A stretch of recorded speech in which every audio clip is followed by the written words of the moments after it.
AIMIM party के 4 विधायकों के राजद में शामिल होने के बाद आरोप प्रत्यारोप का दौर जारी है।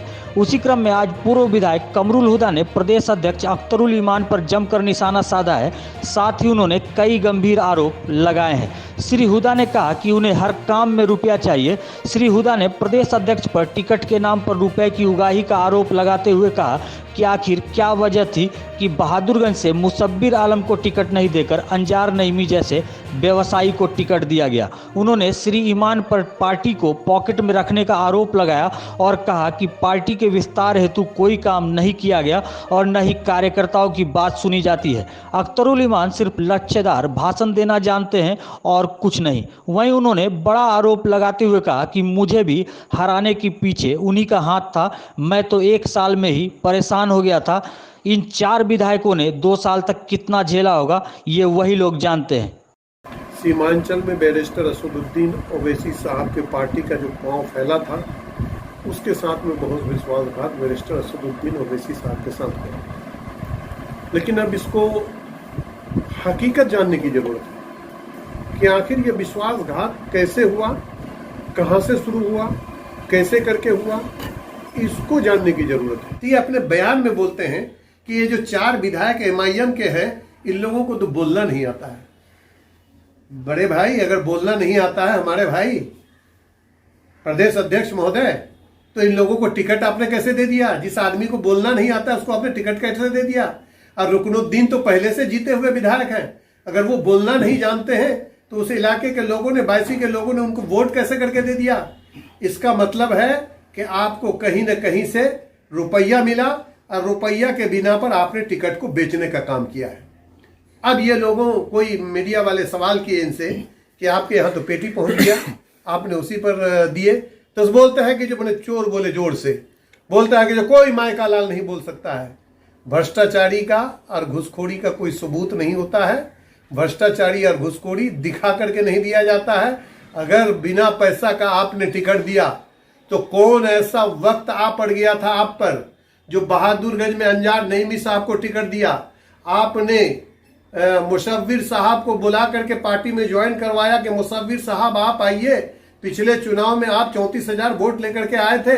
आपके जैसे आगे नेता, सर आप लोगों की क्या रणनीति होने वाली है? आगे का रणनीति के लिए हम जाएंगे, लोगों से रूबरू करेंगे, जनता से भी ओपिनियन लेंगे, अपने कार्यकर्ताओं से लेंगे।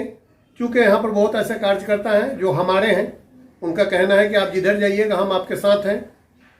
तो मैं जनता से, अब तक मैं एमआईएम में हूँ, और जनता से ओपिनियन लेने के बाद जनता का जो राय होगा उसको फिर हम आप लोगों से हालिया जो घटनाएं हुई उसके बाद क्या राष्ट्रीय अध्यक्ष से आपकी कोई बात हुई? नहीं, इधर राष्ट्रीय अध्यक्ष साहब से बात नहीं हुई। राष्ट्रीय अध्यक्ष साहब पूरा बिजी हैं और ये लोग पार्टी के 3-4 आदमी मिलकर के पूरा पार्टी चलाता है। यहाँ पर एमआईएम का प्रदेश अध्यक्ष है, आदिल है, ये लोग 3-4 आदमी मिलकर के पूरा पार्टी को चलाता है। पार्टी को कैसे चलाना है, और जब हमारे माजिद साहब यहाँ पर आए, इन लोगों ने उनको भी अपना कॉन्फिडेंस में लेकर के, उनको भी अपना कॉन्फिडेंस ले लिया। और ये जो टिकट बेचने का काम हुआ, ये लोग जो पूरे बिहार में, सिर्फ यहाँ नहीं, किशनगंज नहीं, आपको कोचाधामन नहीं, बहादुरगंज नहीं, ठाकुरगंज नहीं, जोकी नहीं, कटिहार, सब जगह पूरे बिहार में, पूरे बिहार के अंदर में टिकट बेचने का काम किया और उनको भी अपने कॉन्फिडेंस में ले। आप अगर ये बात कर रहे हैं कि हम ही बोलना जानते हैं, बोलना नहीं जानता है ये लोग, तो कम से कम पढ़ना भी तो जानता होगा ना। आपको जो टाइम मिलता होगा वहाँ पर पार्टी के हिसाब से 10 मिनट 8 मिनट जो समय मिलता होगा, तो कम से कम 2 विधायक को तो 1-1 मिनट करके दे देते।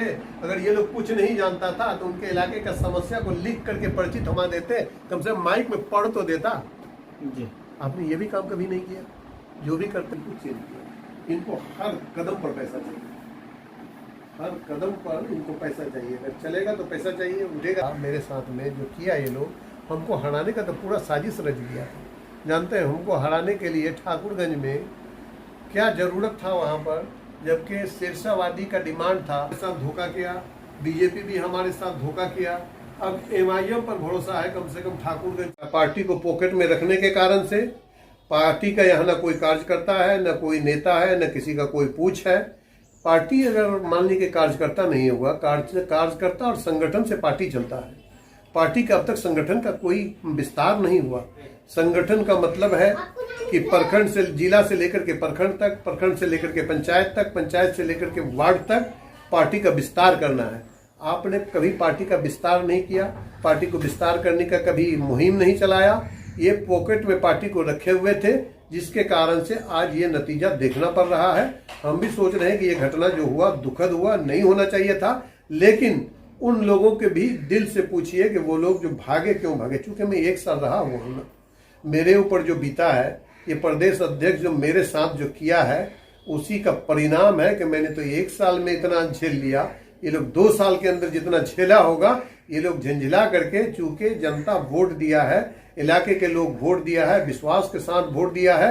इलाके के लोगों को काम चाहिए, इलाके के लोगों को कहीं पर अगर थाना में जरूरत पड़ेगा फोन से बात करना चाहिए, अब बात करने के बाद उसका निदान होना चाहिए।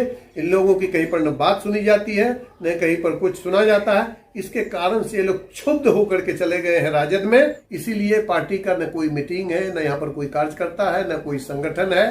पार्टी को ये पॉकेट में रखे हुए हैं और इनका कहना भी है कि यह हैदराबाद का पार्टी है, इस पार्टी को हम हैदराबाद से ले आए हैं, इसका मालिक हम हैं, जैसा चाहेंगे वैसा करेंगे। इसी के नतीजे के वजह से आज 4 विधायक जीते हुए यहाँ से चले गए राजद में जाकर के, जहां उन लोगों को अच्छा लगा राजद में जाकर के शामिल हो गए।